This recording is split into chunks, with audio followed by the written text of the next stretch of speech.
বন্ধুরা, আজকে আমি গোবিন্দভোগ চাল দিয়ে আর গাজর দিয়ে পায়েস বানাবো। শীতকালে এটা খাইতে খুব স্বাদ।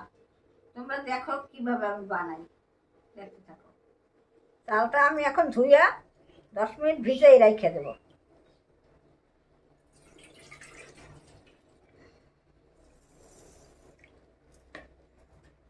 আমি এখন এটা 10 মিনিট ঢাকা দিয়ে রেখে দিলাম। গাজরটা আমি ভালোভাবে ধুইয়া পরিষ্কার করে নিছি।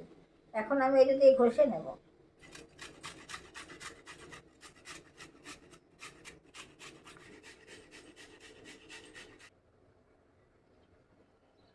আমি এখন ঘি দিয়ে দিলাম 1 চামচের মতন। এখন আমি গাজরটা দিয়ে দিলাম।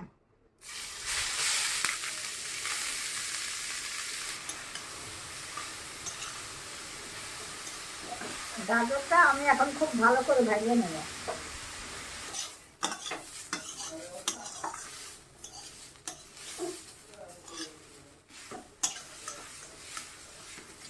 গাজরটা আমার ভাজা হয়ে গেছে, আমি এখন নামাই নিচ্ছি।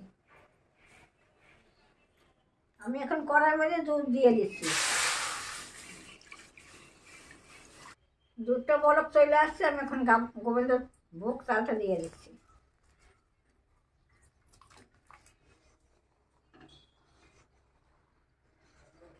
আমি এখন তেজপাতা দিয়ে দিলাম, এলাচ দিয়ে দিলাম,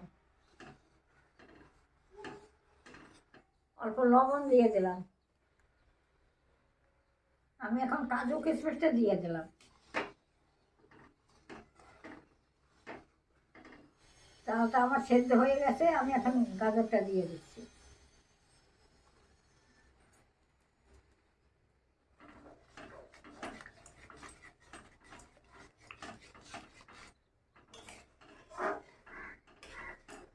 আমি এখন চিনিটা দিয়ে দিচ্ছি।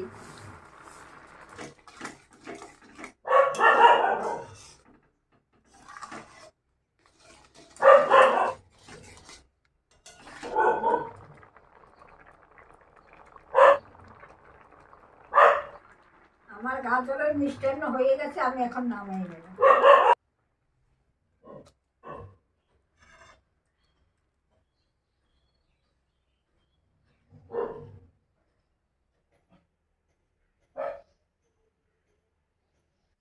বন্ধুরা, গাজরের মিষ্টান্ন করা হয়ে গেছে আমার গোবিন্দভোগ চাল দিয়া।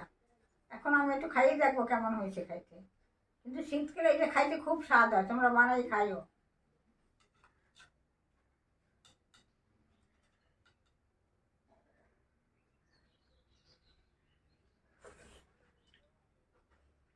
সেই স্বাদ হয়েছে, তোমরা বানাই খাইয়ে দেখো, খুব স্বাদ হয়েছে।